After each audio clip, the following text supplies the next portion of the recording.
see you. There we go. So then people can see you more. Like, it's just like there's two people here having a convo. So, all right. So what we were starting to talk about that absolutely nobody heard, but it was a really good conversation is, one, in the sales world, it feels like we have to have difficult conversations more often than a lot of places, because there's performance that is always there, and then there's always a big mix up between a performance conversation, a coaching conversation, a deal conversation. There's all these different type of conversations that we're having on an ongoing basis, right? Mm-hmm. And so I think it's really important, and why I thought it would be so fun to talk to you about this topic, which is, whether you're on the front lines and need to go have more productive conversations, whether you're in leadership or senior leadership or the C-suite, the way that you navigate these conversations sets the tone for how you're going to interact with that person for a while. And one thing, I've certainly learned in my career, Stacey, is the importance of relationship capital. And I think even for me, there's definitely certain points where you don't really quite realize that relationship capital is like a bank where, every withdrawal is the same as 15 deposits. And so if you're, too frequently having, difficult conversations, it really changes the paradigm. So I think what I wanted to do is just, again, I've got a whole bunch of questions that people have sent over, but I want to do first is maybe, again, when you think about fierce conversations, tell me how you all define that. How do you think about these types of conversations and what makes them fierce, what makes them, so difficult too for people to have? For sure. And sometimes it's not as difficult once you actually can name it. So when you think about fierce, what comes up for you? Just the word fierce. The word fierce to me, well, if I decouple the word conversation, I'm just going to be very honest with you. Yeah. There's intense is the first one. I picture someone with claws like this, fierce, raw, they're trying to scare you. Yeah, like a tiger, a real angry one, fierce, right? That is what it is. But I know the two together are maybe a little different than that. Right, for sure.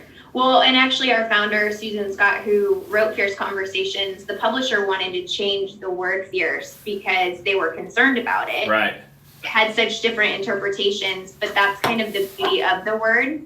So when you think about fiercely loyal, if I said, Jake, I was talking with one of your leaders and they're fiercely loyal to you, then what would you think? That they would do this to other people. That they would be like, oh, I'm so loyal that I'll get someone else. But no, I think that there's again, fierce is a very specific word, right? There's a reason why you all chose it, right? There's just there's an intensity behind it, I think is probably the thing. There is. It's an intensity and passion, and it was in 2001, so that was before Sasha Fierce and Queen Bey and everyone chose the word fierce. Exactly. And it was in Shakespeare, and it's a word that has a lot of context and power. When we talk about in fierce conversations, the definition is really coming out from behind yourself into the conversation and making it real. Yeah. The idea that we're really scared of real at times. It's to your point, when we're coaching sales teams, it's well, I could ask to get to a no, but do I really want to know that truth? Yeah. Do I really? So the idea of fierce is that we're going into those conversations with intention. So there's really 4 objectives. One is to interrogate reality. And these are strong words. So the idea is, this is not just my reality or your reality. I'm going to learn more about the context around me. And through that, I'm going to provoke learning. So that's the second. So not just... Interrogate reality is one. Interrogate reality. I'm going to write this down. I'm going to put this in the comments for everyone. Okay, great. I'm going to start dropping this in. So if you see me typing, I'm just typing stuff in the comments, okay? I don't need any people commenting on my comment. So interrogate reality. Interrogate reality. So really ask questions and understand. And with that, we can provoke learning. And it doesn't mean, oh, Jake, I'm going to provoke your learning to make you understand. We're both going to be different after the conversation. We're going to have some type of insight. We're going to learn. The third is to tackle a tough challenge. So this isn't going water skiing. This is something a little deeper. We're going to do that. And the fourth is enrich the relationship, which is what you were talking about, that emotional capital is what we call it. That idea that you have a bank. So if you're interrogating reality, provoking learning, and tackling a tough challenge, but you're not enriching the relationship, it's not a fierce conversation. So we have a lot of focus on building relationship with our work inside of company with leaders.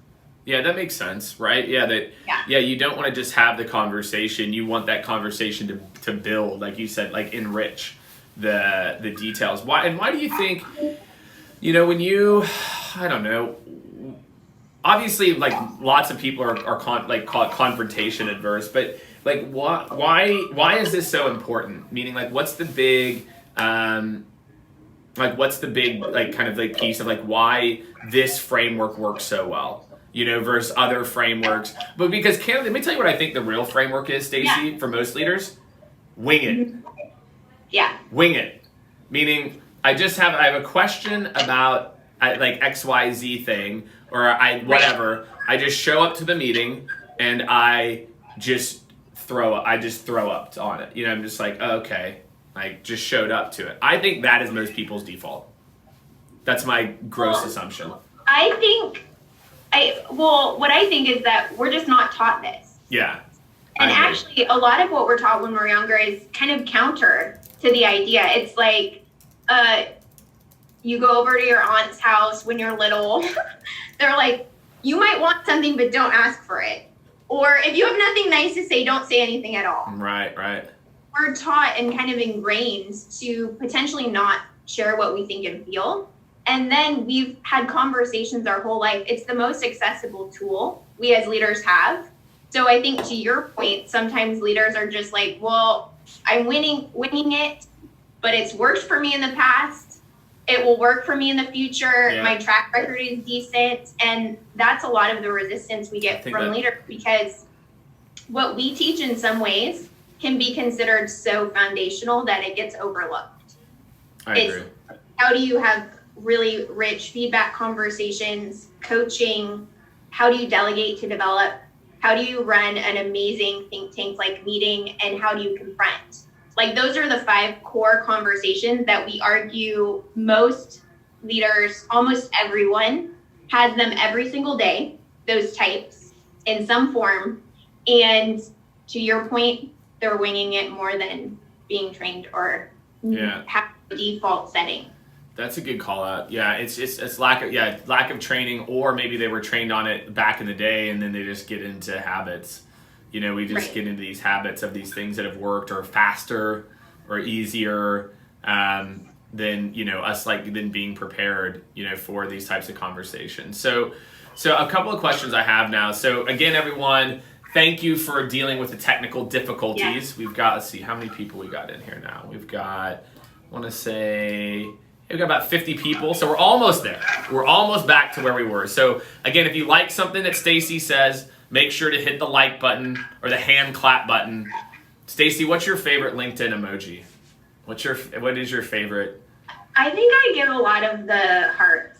The hearts? All right, for Stacey, make sure to hit the heart button. I also like the heart button. It makes me feel good when you do that. It's just, it implies a deeper connection, the thinking man too, right? Like the thinking of like, I'm very into this right now. So, which actually we talk about how you need to bring your smart plus heart. Smart heart. So, yeah. The idea that you were saying that a lot of people just go through, this is the performance conversation, this is what we need to do. The idea that you really need to share emotions. Like, we are emotional beings. That makes us feel very, very uncomfortable. But the idea that you check your emotions at the door, that's very That's the hard part, right? And to make it about the facts, and to make it about, again, because it requires, the reason I like the framework that you were talking about is it requires thought in advance. It requires conscious thought on what's happening, the situation, versus kind of, again, like unconsciously moving through this stuff. So I think that that's super helpful. So again, everyone, make sure to drop your questions in the comments. You know, again, like maybe you're dealing with a tough situation. You're like, man, I've got this situation. I'd love to get some feedback. Maybe it's more general. Maybe it's like, hey, this is something that I struggle with. Put your questions in the comments. I will do my best. Stacey will do her best to try to answer your questions. And so some of the ones that we have from earlier, and maybe some like advice here. So as a leader, what techniques do you use in conversations when giving feedback to your team? So is it different for a one-on-one versus to a group? So I think this is something, again, being specific in the like our sales like bubble here, but I think that these are very applicable to anyone who runs a team meeting. So what do the most successful leaders do in team meetings where maybe they feel the need to give feedback? Because I think we all are conditioned to be like, never give feedback in public, never criticize in public. And so what techniques have you seen successful in a group setting if someone needs feedback or if like there's some idea of it? Yeah, so our feedback model is very much about it can be used in any context, because you use a feedback conversation when you witness something and you're giving meaning to it and you need to check it out. So this is kind of different. So we differentiate feedback with confrontation. Okay. So feedback is you notice something and you need to turn that into a conversation. Confrontation is, I've seen a pattern of behavior. It has not changed. I've given you feedback, and therefore something more is at stake if it doesn't change. So with feedback, I think there are so many horrible ways we've been taught how to give feedback. Yeah. And the reality is it should be a conversation. This isn't about eloquently crafting your feedback so that the right music is playing in the background and it sounds really good. No, this is about getting curious, because half of the time in cultures, people are attributing meaning to something that doesn't even exist. They're writing a script in their head. So our biggest tip is remembering that this needs to be a conversation. When you experience something, like I'll give you a specific example. It's experience, explore, explain is our simple model. And at first, you just share what you observed. Right. So in a meeting, I saw that Sarah was trying to raise her hand multiple times and you never called on her. What was going on? Right. I don't go into my own script of, Jake, I've seen you do this before. Here's the impact it has on your leadership style. No, because you know what? Half the time, you would say, Stacey, oh my God, thank you. I'll go to Sarah and check in. I had 10 things in my head and I'll just go and tell her. Yeah. Great. If you don't have that awareness, you can see how it's a different conversation. Totally. Like, I would say this is an issue, like, please be aware of it. And then if it happens again and again, it's a different conversation.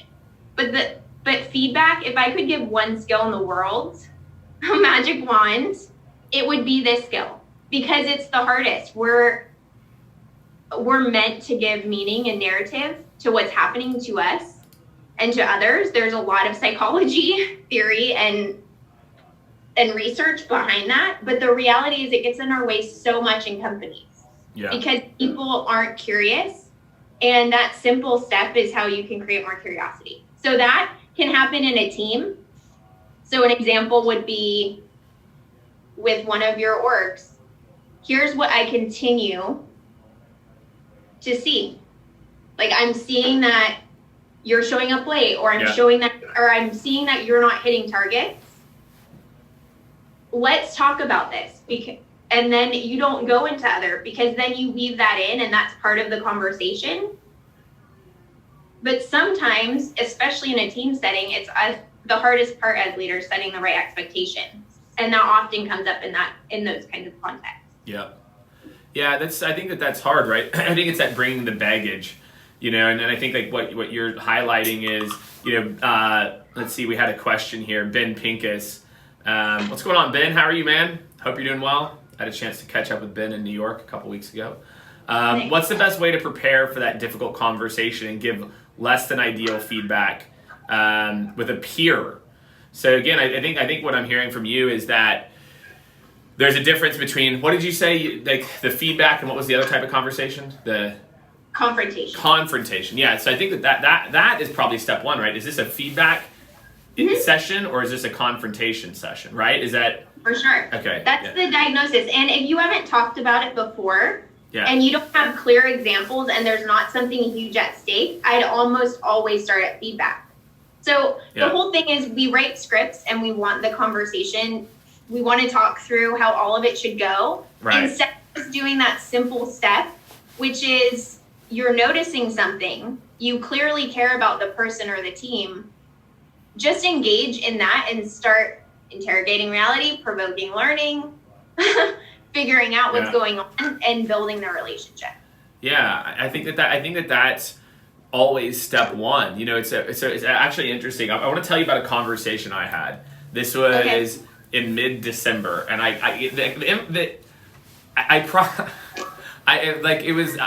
tell you what happened, and then you can diagnose it, and you can see what happens. So there's a guy. He runs a company that is about call coaching. So you pay them a monthly fee. They listen into your calls, and like for your sales reps, right? So they listen into your sales reps calls. Okay. And I asked him. I said, okay, cool. So you listen into a call, and then like at what point do you give feedback? And he's like, well, immediately on the first call. I was like, how can you give feedback on the first call? You've only heard it one time. And he's like, you would listen to something, and if someone didn't do it correctly, you wouldn't correct them. I said, yeah, I wouldn't. Like, I don't know if they just had a like bad breakfast that morning, and like and why do you, and one, I'd love to get your take. Like, I'm not looking to validation here. I still think I'm right no matter what the validation is. But I feel like that's what you're hitting on, is that exact same thing. It's like you have to see the pattern of behavior versus like feeling the need to auto-correct, to correct everything. Like, people can handle, we can't even handle that much feedback. So what is your thought on sales coaching? So again, in sales environments, you see this happen a lot, right? You've got a rep and you've got a person on your team, and they do something you feel like you need to course correct. Well, look, if you listen to anybody's sales call, I can find 95 things, and I don't care if you're the master, you know? Right. And so how do you think about that? Is it what you talked about? But you can't say that same thing 18 times in the same 30-minute call. So like, how do you think about this feedback, you know, in the way that you get it? That's a great call out. Well, first of all, and we have a sales organization here, and it's that idea of self-feedback. I think that's super powerful. So most of the time, some of the egregious errors or issues, a rep will call out. I think that's a huge thing from an insight perspective. We know that people won't change their behavior unless they've connected deeply with it. So that's where I'm kind of going tangential to your question, but I think at the end of the day, why are we even doing this? We're doing it because we want behaviors to change, and that means we have to have a relationship with the rep. We need to have trust. Yeah. And that mix of kind of what you're alluding to, really praise versus feedback. I think both things need to happen, and I agree you could nitpick it to death. So at the end of the day, I think thinking through, well, given that call, what are some of the top areas you feel you need to be working on? And then you share, I noticed these things as well, and give them very specifically, like I was sharing in feedback, what was going on for you when it's like that emotional state needs to be connected, or it's all just kind of a theoretical mental exercise that's going to show up the next time. That's that's what we do. It's not just conversations. We do behavior change. That's right. Why would someone confront their boss if somehow they haven't connected at a deep level why they should do it? How do you do it? So this is perfect timing. Perfect. So Logan That's Waters. A question. I think I saw it come up. Oh, did you? Yeah, because that's it. So Logan, and I think this is probably one of the more common ones, right? Like, I was having a conversation, you know, with friends and other people. I think this is probably the one, whenever I hear it, because I have the opposite problem. I have no problem challenging authority. It's bad. But I realize I'm not wired like most people. And so I think Logan's question here about challenging authority is or not challenging authority, but like giving feedback to your boss or talking to your boss is probably the scariest. So do you have like a framework, or I'll give my 2 cents on what I've seen work, but yeah, what's like a really successful framework you've seen for that? it's the same. Yeah. You can use this. So first of all, I think what's interesting, it's all context, right? So what stories are you telling yourself about the conversation, which we dig into a lot. So even this simple question of how do I give my boss feedback, you attributed challenging authority. Yeah. And that context in and of itself isn't necessarily your goal for giving your boss feedback. Yes. Like, we associate it like that. However, most leaders want to hear the truth. I mean, we do these exercises in sessions where everyone wants to know the truth. However, some of them have challenge giving it or sharing it, and it noticeably becomes a disconnect. Yeah. Right? A group of like, oh, all of us want it, yet if only 50% of us are doing it, we can't all get that insight. So from a boss, giving your boss feedback, it's the same. It's, what are you noticing? Like, I'm noticing this. What do you think? It's actually having a dialogue. When someone comes in hot to your office, whether you're a boss or an individual contributor, or has attributed all this meaning that isn't even necessarily true. So it's that idea of share what you're experiencing. Right. I heard you talk about this, about our results. Why are you describing it like that? Can you tell me more about that? Yeah. And that opens the dialogue. Jake, you might tell me something, and I'm like, well, here's how I feel about it. Like, I'm struggling with it. I'm bothered by it. And yes, that does take a certain amount of courage. So it's not, I think the words and the framework are much easier. Like, we can teach that.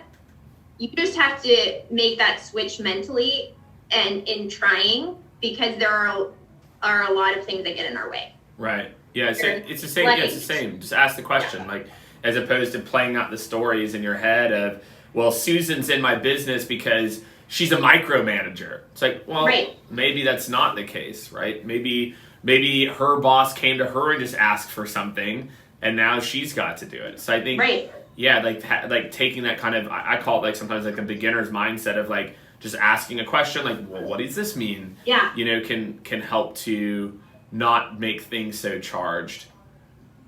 Plus, with micromanagers, at least for my career, what's always helped me is when I feel like someone is getting more and more close to something, I'm like, they're not confident in it.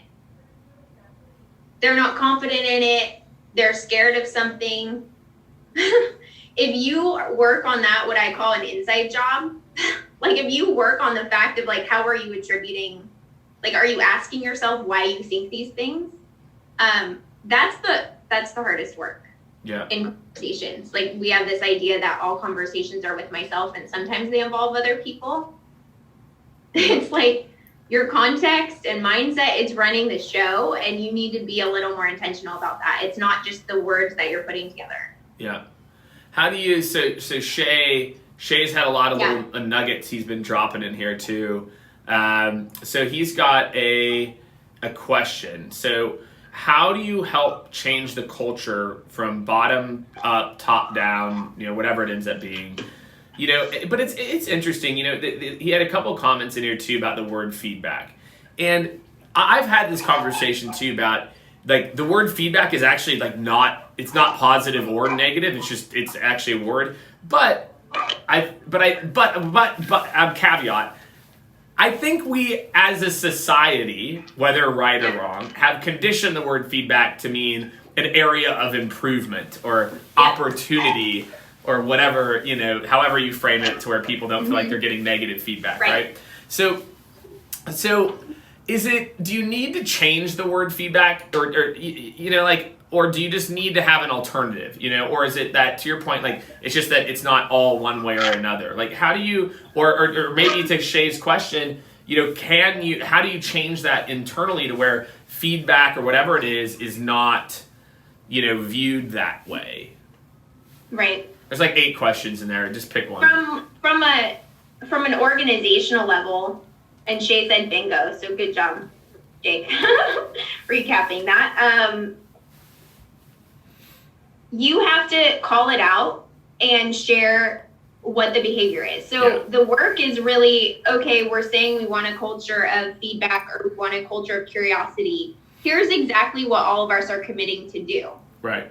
We're going to see something, share it, and then ask, we're going to use this specific model together until it becomes second nature.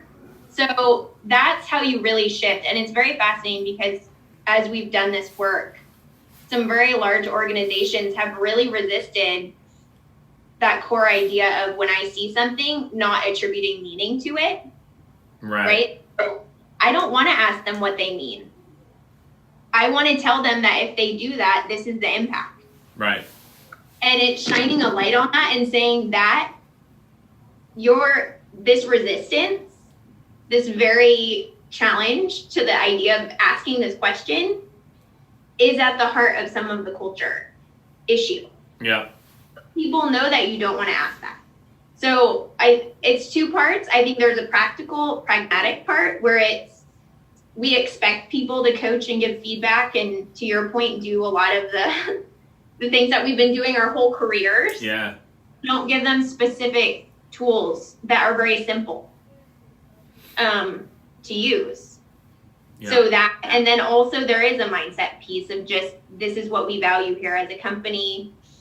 And then that vulnerability of sharing how it's not easy. Yeah. But there's actually hardwiring of why we attribute meaning. So there have been times where I've said, you know what, this was a really good opportunity for me to, instead of talk, use the feedback model, or here's a good opportunity for me to develop. And as a leader, sharing that, which is hard, and I'm working on it more and more. We all it's are. It's a fucking journey. It totally is. I mean, but that's it. I think one thing you said that I want every leader or aspiring leader, we've circled this a few times and said it, and you've said it very explicitly.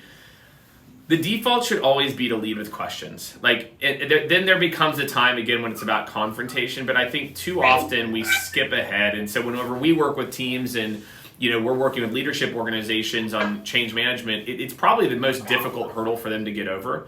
It's like, but Jake, when do I give advice? And we're like, there are definitely times when you tell or teach.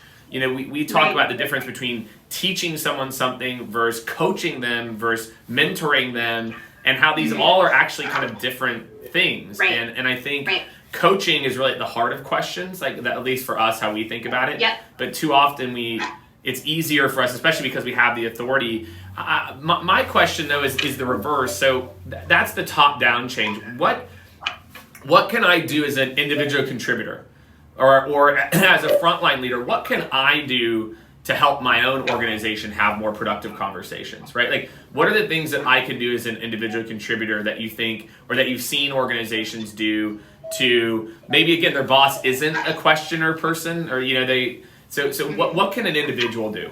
What would you recommend? Right. Well, we use the image of, when you were a kid and you look into a kaleidoscope, it's all the different colors. And it only takes one piece to drop, and then the whole picture changes, and you can't go back to the old version of that picture. Yeah. It's like, be that kaleidoscopic piece. It's an inside job you start doing. So it's this idea of, are you interrogating reality? Right. Can you describe reality without laying blame to people who have decision-making authority? So as an individual contributor, I think some of it is stepping up and being that person.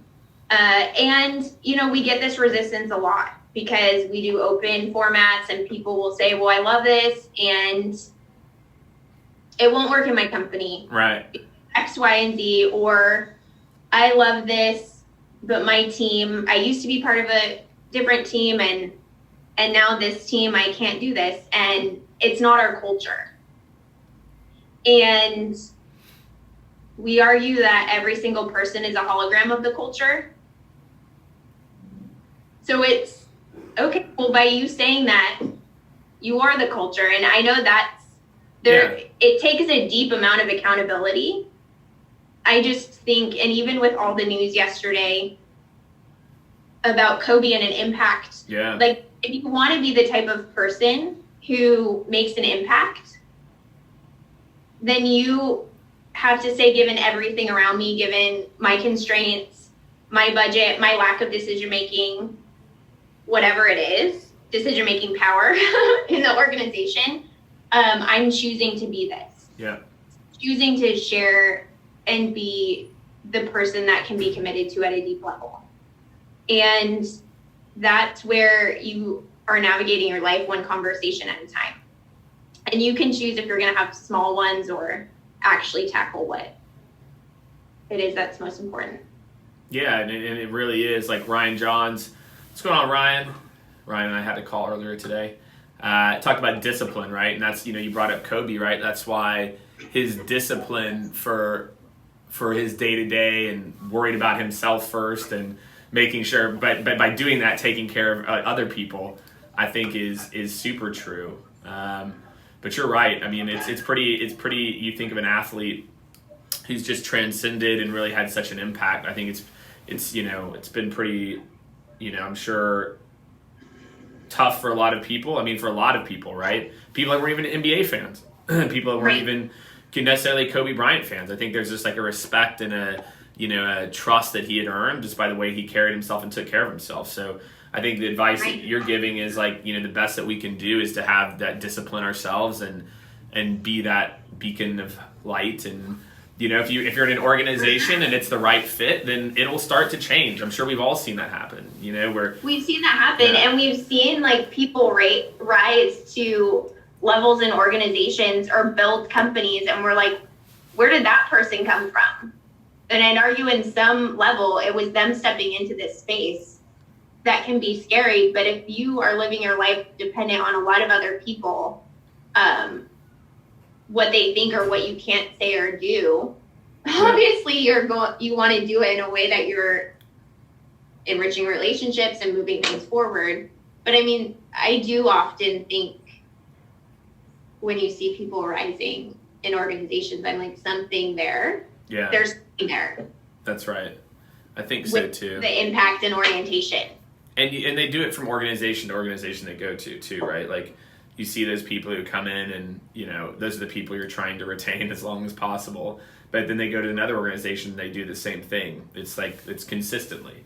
So I think it's part of it is, or like what's the type of person you're going to be as someone on the front lines. And there's a difference between, the type of people. I think there's also a type of people who think that they're having the right conversations. I certainly fell into this trap when I was younger. I think I thought I was trying to be productive, but I was just like bringing up problems and not, really being that catalyst for change.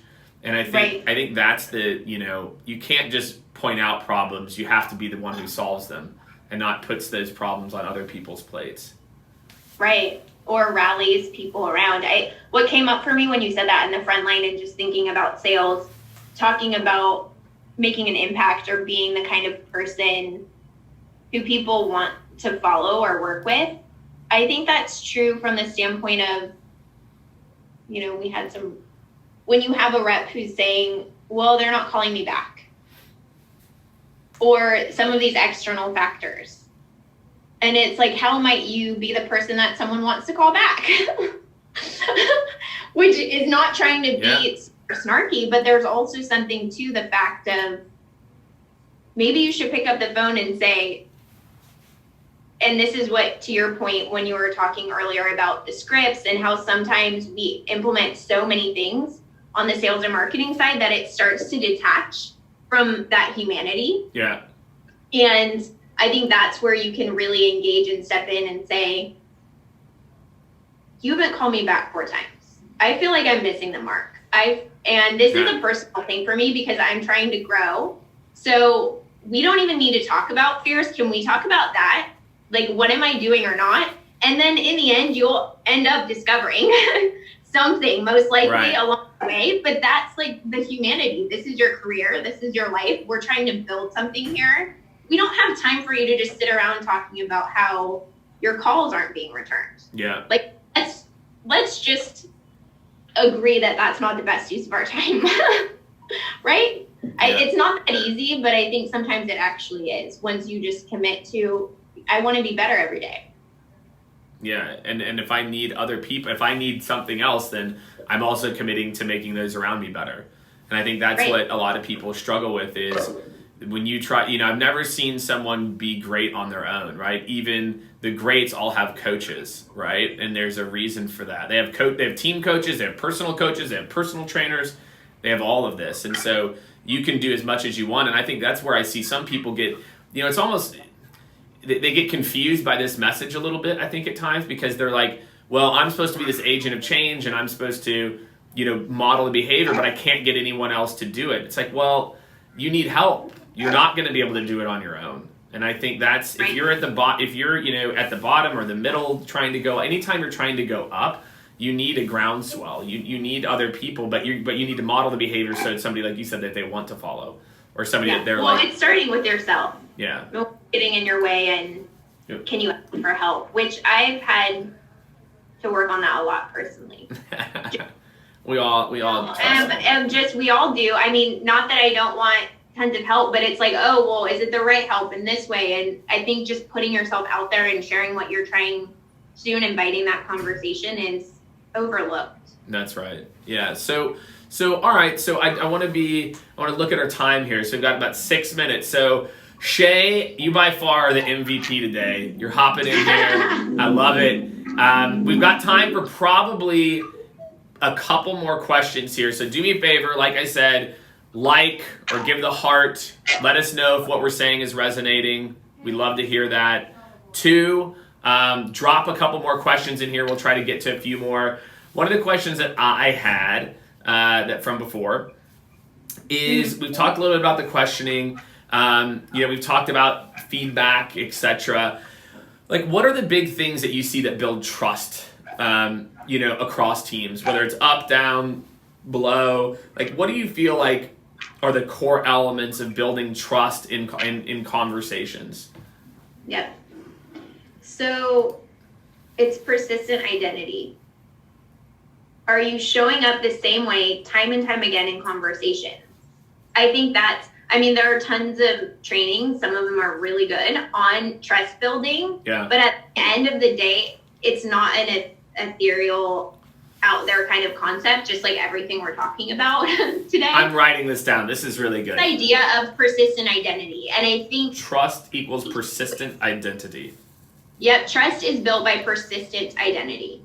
I'm going to show up with you, Jake, every time the same way. And you can trust me in that. And sometimes we may not agree. Sometimes we may get into some real crap together, and I'll be me, you be you, and we can navigate this. At the core level, I'm going to show up so I think it's good to pay attention to, when do you feel like you're not yourself? Like, what's going on in that relationship? Like, we've all had them. Yeah. Dates, vendors where you act slightly different. Like, those are what we would call like a tell in issues of trust. So it's not this like diagnosed trust. It's just, we're pretty intuitive beings. And where are you not being consistent? And why is that? Start with yourself. And sometimes it's an external thing. And then you need to have conversations. But that's how you build trust. Yeah. It's the easy part and the hard part. That's so good. Yeah, it's so true, right? Like, I think, that's something. I think for me, like, I'm just, as I, get older too, I start to notice like things of my own natural rhythm about, when I'm better at certain types of conversations, when I'm not. Right. And I've realized, like, I am not good at performance conversations in the morning, like what you would call confrontation. Like my emotional, I'm not there. I'm not warmed up in the day. And I've just recognized that, when I've been at my worst, it's when I've not paid attention to that.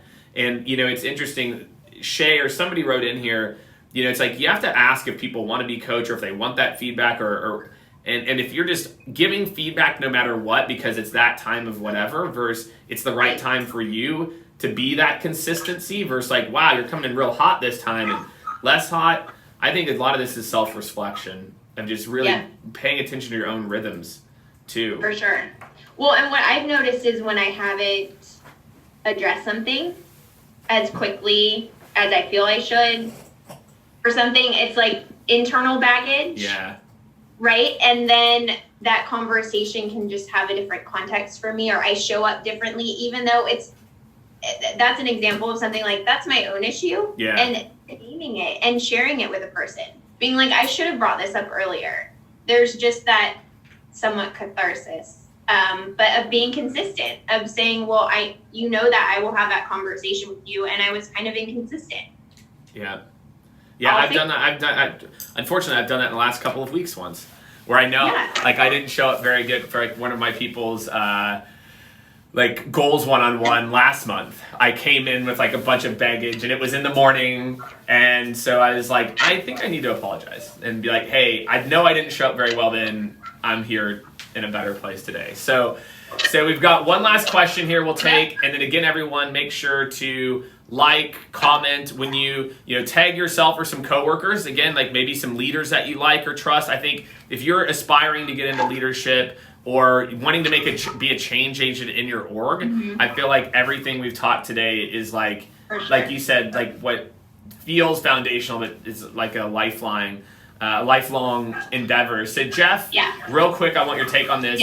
When do we not talk and just lead by example and see others learn from that? So I think I see a lot of people, and this is so tough, it's so situational, but I'll put you on the spot. How do you kind of recognize the need to just do you or have a fierce conversation?